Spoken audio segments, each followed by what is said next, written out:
ராணிப்பேட்டை வார சந்தையில் பொங்கல் பண்டிகையை முன்னிட்டு 3 மணி நேரத்தில் 2.50 கோடி ரூபாய் அளவிற்கு ஆடுகள் விற்பனை. போதிய இடவசதி இல்லாததால் வியாபாரிகள் மற்றும் பொதுமக்கள் பாதிக்கப்பட்டுள்ளனர். ராணிப்பேட்டை மாவட்டம் ராணிப்பேட்டை நகராட்சிக்கு உட்பட்ட வார சந்தை மைதானத்தில் நடைபெற்ற ஆடுகள் விற்பனை சந்தையில் பொங்கல் பண்டிகையை முன்னிட்டு விற்பனையானது விறுவிறுப்பாக நடைபெற்று வருகிறது. காலை 5 மணிக்கு தொடங்கப்பட்ட ஆடுகள் விற்பனை சந்தையில் பல்வேறு மாவட்டம் மற்றும் ஆந்திர மாநிலங்களிலிருந்தும் வாகனங்கள் மூலம் கொண்டு வரப்பட்டு ஆடுகள் விற்பனை நடைபெற்று வரும் நிலையில் 3 மணி நேரத்தில் 2.50 கோடி ரூபாய் அளவிற்கு விற்பனை நடைபெற்றுள்ளது.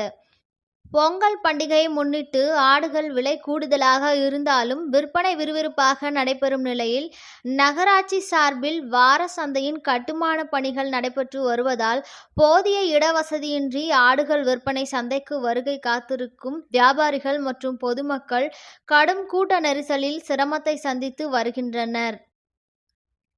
பிற்பகல் 12 மணி வரை நடைபெறும் ஆடுகள் விற்பனை சந்தையில் சுமார் 4.50 கோடி ரூபாய் அளவிற்கு விற்பனை நடைபெறலாம் என தெரிவிக்கப்பட்டுள்ளது.